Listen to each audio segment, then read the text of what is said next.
Allez, gros plan sur la Syrie ce matin avec notre invité Antoine Sfer. Bonjour. Bonjour. Vous êtes spécialiste de la région, directeur des cahiers de l'Orient. Alors les lignes ont beaucoup bougé ces derniers jours en raison de cette vraisemblable attaque chimique près de Damas qui a suscité beaucoup de réactions internationales.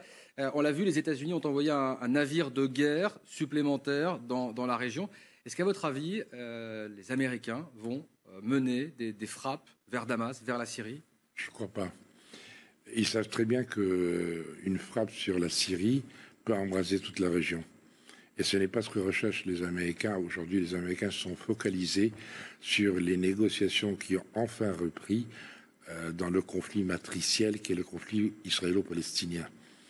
Donc c'est remettre en danger toute leur stratégie que de tenter des frappes. Cela dit, on assiste aujourd'hui à une guerre des mots, une guerre des images, une guerre, vous l'avez rappelé, de communication à l'intérieur de la Syrie, mais aussi à l'extérieur, parce que les États-Unis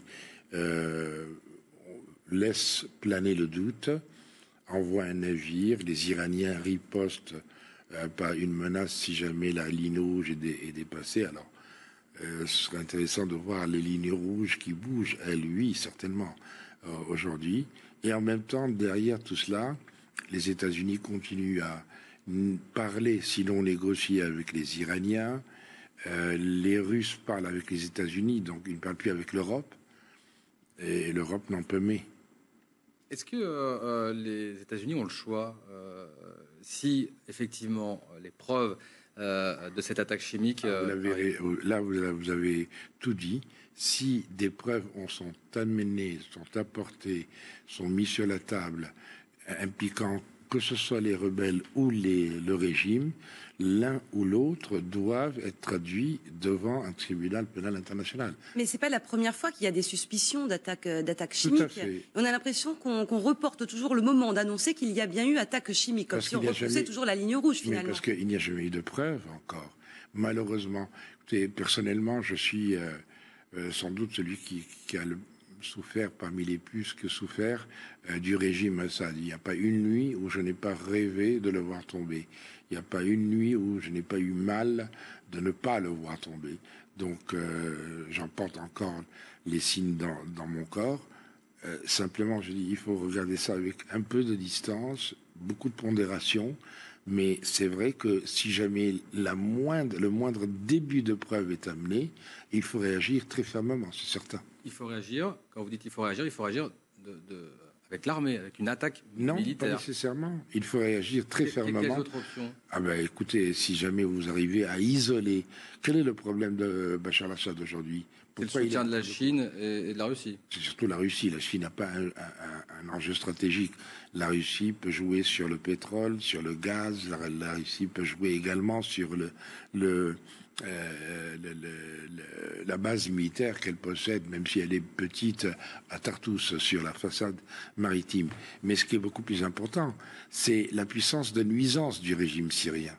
Et cette puissance de nuisance, aujourd'hui, est en train de s'exprimer. On a vu, il y a une semaine, un attentat dans Beyrouth-Ouest, la banlieue sud de Beyrouth, le bastion du chiisme du Hezbollah, de la branche chiite de l'islam. Avant-hier, la réponse du berger à la bergère, c'est Tripoli, ville éminemment sunnite, la seconde ville du pays, quartier populaire. Donc, on est réellement aujourd'hui dans la peur des métastases syriennes. Demain en Jordanie, peut-être. Après-demain en Palestine et en Israël. On a toujours l'habitude de dire un adage au Liban et dans le Proche-Orient. Il n'y a pas de guerre possible au Proche-Orient sans l'Égypte, mais il n'y a pas de paix possible sans la Syrie. La Syrie est un nœud stratégique et il est au centre même de ce cyclone. C'est l'œil du cyclone du Proche-Orient. Alors le rôle de la France maintenant dans tout ça, Laurent Fabius est plutôt en pointe chez les dirigeants occidentaux. Qu'est-ce qu'il peut faire? Alors justement, que peut faire la France? Laurent Fabius est formidable pour parler, mais il est de plus en plus étranger aux affaires. Les décisions se prennent au château et ce serait bien d'ailleurs d'arriver à faire taire un peu M. Fabius qui manifestement n'est pas très au fait du Proche-Orient et ça n'a pas l'air de beaucoup l'intéresser. Ce qui est important, c'est que la France a été une puissance dans cette région tant qu'elle parlait avec tout le monde. Puisque Laurent Fabius est actuellement en Israël et dans les territoires palestiniens. Oui, tout à l'heure Shimon Peres. Tout à fait. Il a été même aux Émirats, il a été même un peu partout, mais ça lui fait du tourisme, c'est bien. Mais ce qui est important, c'est que aujourd'hui la France reprenne son rôle de pouvoir parler avec tout le monde.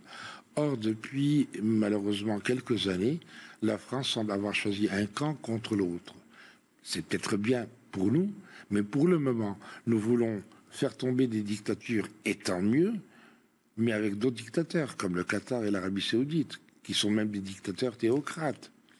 Nous voulons réellement revoir notre politique en choisissant un camp contre l'autre, mais c'est peut-être le mauvais camp.